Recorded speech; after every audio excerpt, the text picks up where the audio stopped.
Hey everybody, this is Microphone 6 Music. So what I'd like to do in today's lesson is I'd actually like to go through a song. We're going to look at some tabs that I found online for at least the main riff of this song. We're not even going to look at the solo because the main riff is written kind of strangely. So we're going to go over that and we're going to make some corrections to these tabs. So the song is Pirate Love, and it is by Johnny Thunders and the Heartbreakers on the LAMF album, which for me, this is just such a fantastic album. I always revisit this album. I listen to it constantly. It is just so good. The songs are super catchy, and it's just great sounding classic rock and roll with a punk edge to it. So we're going to check this out, Pirate Love. So usually when you're finding tabs online, you're going to look at a number of different sources, but two main sources that have been around for a while would be Ultimate Guitar and Songster. And with Ultimate Guitar, generally you're not going to have the rhythm written out. It's just going to be the tabs, like, you know, the numbers correlating to which fret you play, but you're not going to have the rhythm. And a lot of times the Ultimate Guitar tabs tend to be on the wrong side of things. Definitely more so than the other source that you'll bump into, which is Songster. Now, Songster is generally more reliable than Ultimate Guitar, but when you're looking for songs like Pirate Love, for example, which is more, I mean, it's more of a deep cut from this album, the chances of the tabs being correct start to diminish.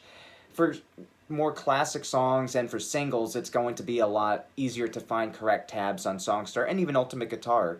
But for this song, for example, it is not. So let's have a look. And what I'm going to do is, because I'm looking at the screen, I'll put some of the tabs, I'll put the tabs on the screen for you guys so that you can see what it is that I'm looking at and playing. So we're going to look at the Songster tabs first because generally those are going to be correct, right?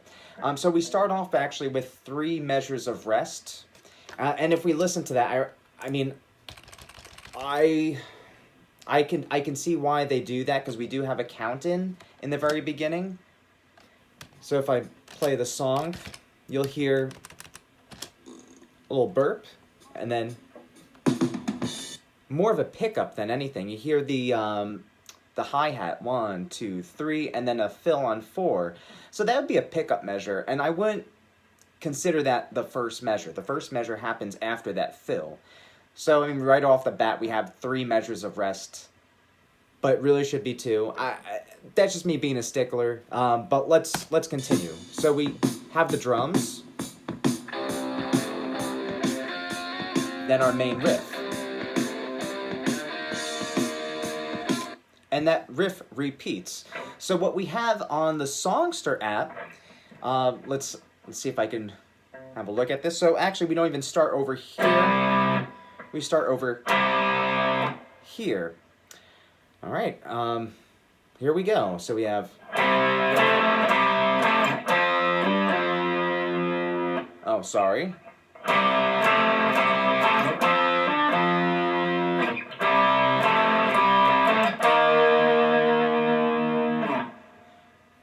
And then it repeats, just like in the song. So it seems like for this we have, which is correct. We are doing that. The rhythm's a little bit more dynamic than that. So we have, rather than, and this is something that we'll also see in the Ultimate Guitar tabs as well for this song, is that this part is really written out as quarter notes, but it's not strictly quarter notes. We do have some more notes going on over here, like that. And then after that, what's written out over here for Ultimate Guitar is, and this is the part that is very puzzling for me. So we have that over there, We start with the power chord, our perfect fifth. Then we go over here. We reach out to the 12th fret while our first finger remains on the 8th fret, which gives us a similar sound to our beginning part. But that doesn't really sound right over here, because if we listen,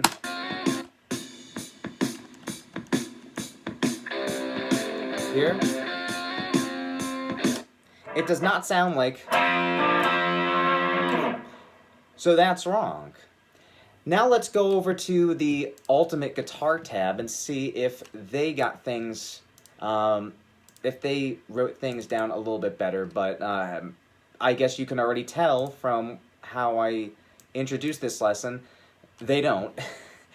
So the nice thing with this, though, is that we're not starting over here. We're starting over here, which are the same notes. Don't get me wrong. The notes are the same if we're going either from third position with our C power chord compared to our 8th position C power chord. We're just changing which strings we're playing these power chords on. And what we're playing over here is a very typical type of chord pattern that you would see in blues music. And, and like I said when I was talking about this album in the very beginning of the video, it's great classic rock kind of music. And the reason why it would be classic rock is, in my opinion, is just because of how blues-based this album is. And you really hear that in songs like this, especially when we get to the guitar solo. Not to say it's like classic rock like Zeppelin, but it is definitely more in the realm of classic rock than something like the Sex Pistols or the Germs or other punk bands like that, though it is punk in attitude and in approach. So for the introduction for Ultimate Guitar, we have, again, that riff,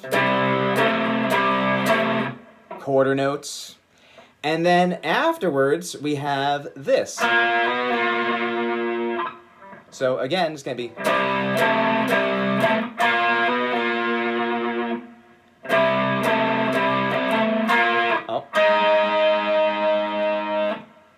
So that's the riff that we have in Ultimate Guitar. Again,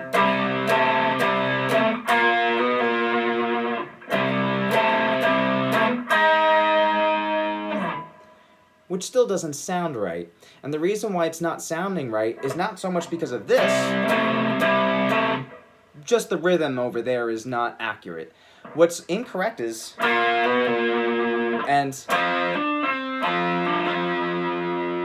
and actually, it's kind of a mixture. The correct, like what you're playing on the guitar as far as the song goes, is kind of a mixture of both. What we have in the Songster app is,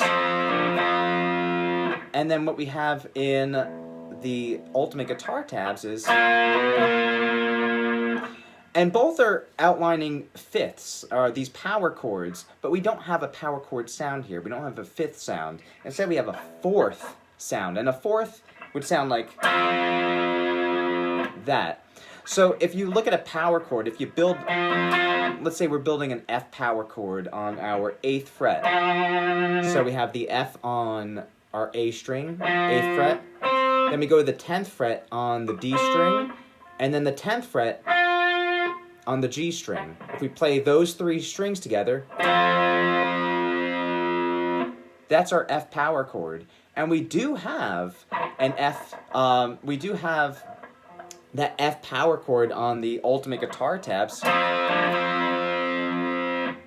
but that's not the movement that we have, and we're not actually playing that fifth over there. Instead, we're playing the higher extension, which is our fourth. So we have our C and F. And rather than going to that 12th fret, we're just going up a half step. So we're going up 1 fret from there, and then we're going back down a half step. And when we play this, we're sliding. We're not picking the note that we're sliding to and then sliding back to. All we're doing is picking that initial note. So when we play that part, it's going to sound like this.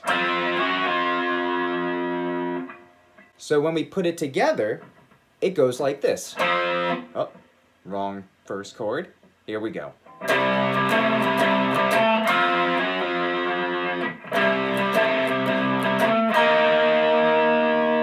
And then we still play that fourth, but rather than playing it over here with the slide, we only play 1/4, which is going to be on our 8th fret, D and G string, and those notes are B flat and E flat.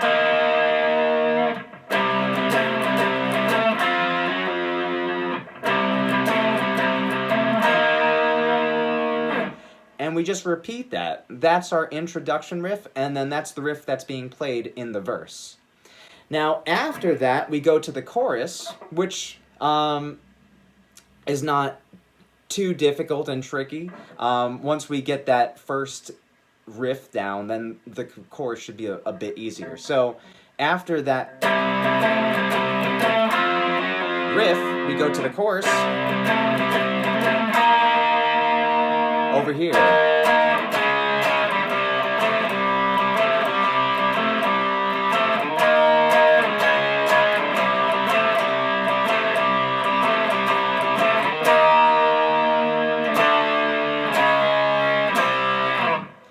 And the nice thing about this is that chromatic descent from our E flat to D, D flat, C. So that's something that we call chromatic. And chromaticism in music, when you're at least looking at the guitar, is when you're going from one fret to the next in sequence. So you're not skipping any frets. You're just going from one fret to the next. And it's built in half steps.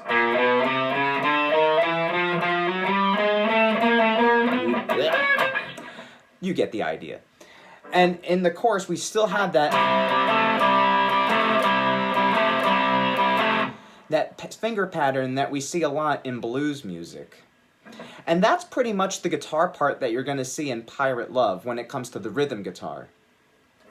Now, the lead guitar part, obviously, like I said, if the rhythm guitar is not written correctly on the tabs, the lead guitar certainly isn't going to be. And I was trying to find the lead guitar part tabbed out somewhere online, and I honestly couldn't find any accurate tabs for this, which is a shame because, quite honestly, this solo is fantastic. And it's a great solo not because it's difficult, not because it's something that a virtuoso would play, but it's just so catchy, and it really is a solo that you could sing back and remember.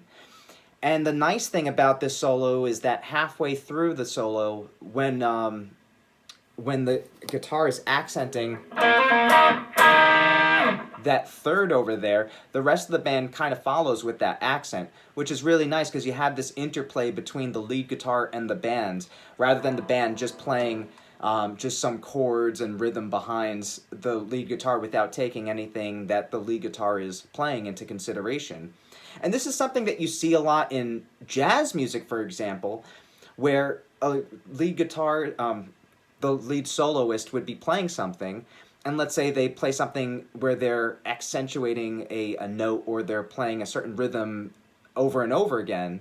You're going to hear, most likely, that rhythm being copied, or the accent also being accentuated by one of the other members in the band playing behind the soloist, maybe the drummer, maybe the piano player, maybe the bassist, so this is just such a cool solo. So let's get to the solo, and let me show you guys how that's played.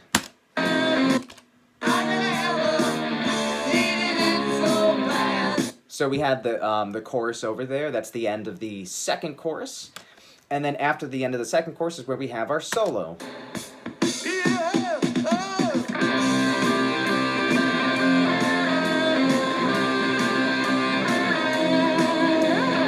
So that first part, and for this whole solo pretty much, what Johnny Thunders is basing this solo off of, like most of his other solos, is the pentatonic scale.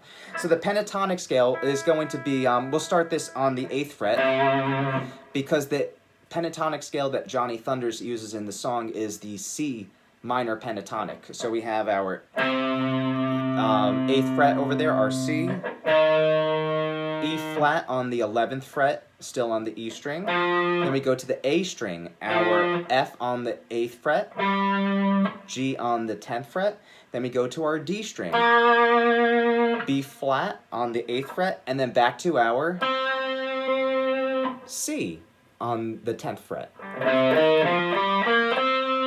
Then we just repeat that. And then end with that E flat.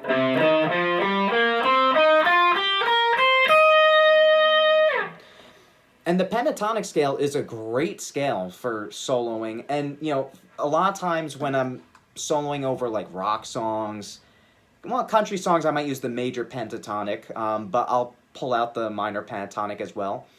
For blues, even for like some metal, you'll hear the pentatonic scale being used. It is a very versatile scale, and when it used, not, I wouldn't say correctly, but when used in the right way, it really, it just sounds so good. And I would say that about this particular solo. So we start off with this.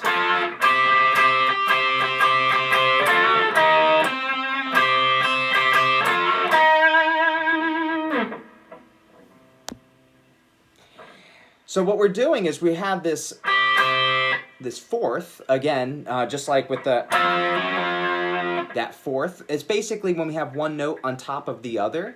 We have that over here, starting on the 8th fret, 1st and 2nd string. And then we do the same thing on the B and the G string, starting on the 10th fret, 8th fret, and then we go to our C on the D string. So, usually for that, you would not play those notes over there. You'll just play that 8th fret on the E flat over there on our G string. So when we put that together, it's going to sound like this.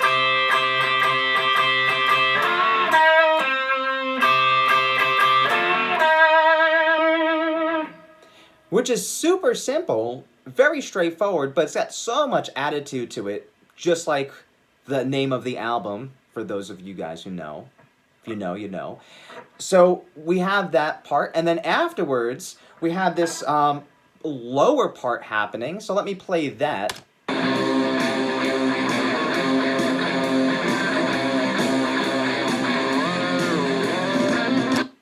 So for this one, it's a little bit weird. We're going to go down over here.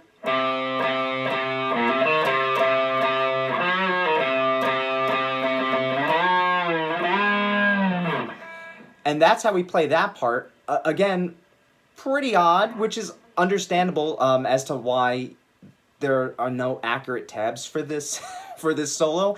And even if you listen to some live versions of this song, he doesn't really play this in his live solos, but we have it on this album. Probably he was just goofing around, but man, it just sounds so cool. So again, we're going to be on the bottom, and I'll rewind it just so we can hear it one more time, and then I'll play it for you guys. Right over here.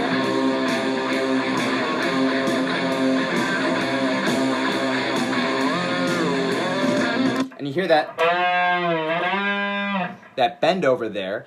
So for that bend, it's going to be at the E flat, our 6th fret on the A string, and we're bending it up to our F note. So we want to reach that note from here. So we're going to do that. And then we're going to do the same thing over here on our F note, and we're going to bend that to get that G sound. But before we do that, we have this little figure.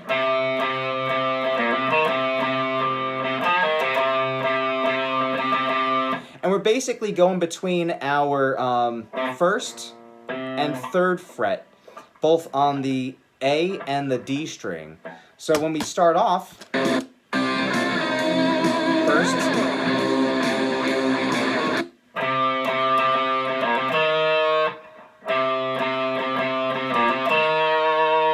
Again, this is based off of the minor pentatonic scale, but not over here. Instead, we have that pentatonic shape over here, but rather in this position, we are going to be playing our B flat, not over here, but over here. We're not going to be playing the E flat. We're not going to be playing that over here. We're going to be playing that over here. And this is what's really helpful is when you're learning scales, don't just learn boxed positions. Learn different positions of the scales and where those notes can be elsewhere on the fretboard. That way it opens up the fretboard for you so that you're not just thinking in boxes. Because when you're listening to this solo, just like I exemplified with this B section where we're playing over here. Oh, sorry.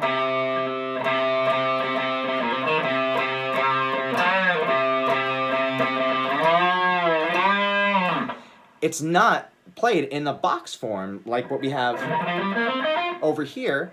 And when we hear that introduction,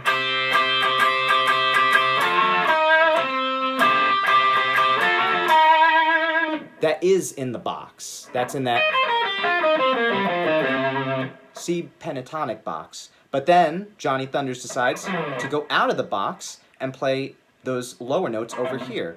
So that's something that when you're first starting out on guitar and learning, not learning solos necessarily, but writing your own solos, either improvising or writing them beforehand, that's something that a lot of beginner guitarists struggle with, is getting out of the box. And I think the best way to get out of the box is to learn solos such as this. So it gives you an example of what it looks like to play inside the box and then also outside. So anyway, like I said, over here on that B section, we have,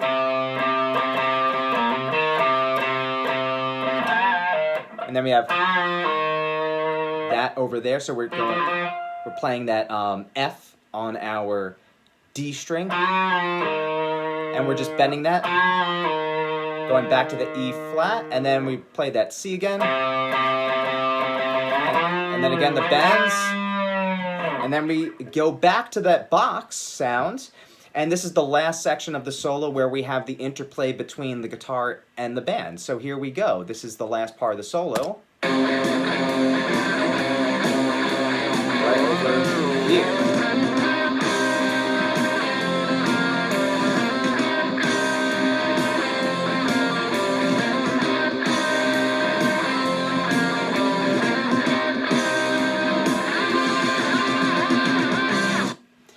So cool. So again, after that, we go into the box.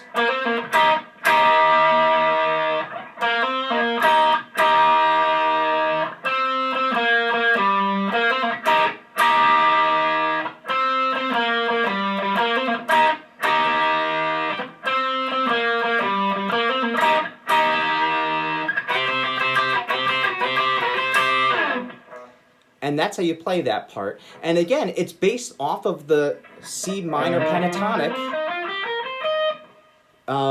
boxed, the second pattern, that boxed scale. The whole part, that third section of this solo, is just in that box, just like the first section.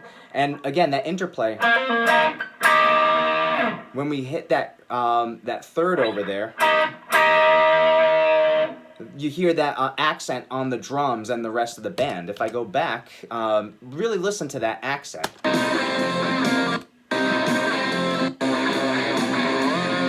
over here.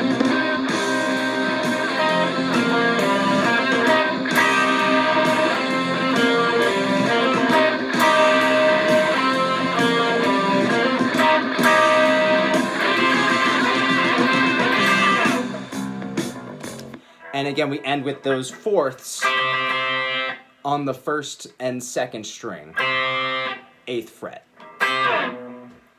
And that's what it looks like to play that solo. That's how you would approach and play the Pirate Love solo from the LAMF album. So I hope you guys enjoyed that lesson. I hope it gave you some ideas as far as what you can do with your solos. Because again, when you're learning a solo, it's not just learning it just for the sake of learning it. You should be getting something out of that. And for this, I would say one thing that you can get out of this solo, a couple of things. One, um, simplicity. You know, you don't have to make things complex. I would honestly much prefer this to a Steve Vai solo, if I'm being frank. That is just not what I dig. I'm not a shredder by any means. I don't really like a whole lot of guitar shredding. I would much prefer this. And I think a lot of people who listen to music would actually prefer that, because people listen to songs a lot of times for the songs, not so much for the talent behind the songs. But simplicity, you can do a whole lot with not a lot, right? So that's the first thing. Second thing you can take away is the band interplay. How you can make a part of the solo something that the band can also accentuate, whether it's accent like that over there, or whether it's something that's being played in the solo that maybe somebody else can mirror, maybe a piano player or a bassist, right? So again, when you're learning a solo, when you're learning a song, don't just mindlessly learn it. Try to see what's going on in the song and apply that to your own playing and your own songwriting. Awesome. So I hope you guys enjoyed this lesson. Again, this is just a fantastic album, so I really wanted to cover this song because there were no tabs online that really did it any justice. So hope you guys enjoyed that. I'll see you guys in the next video. Rock and roll.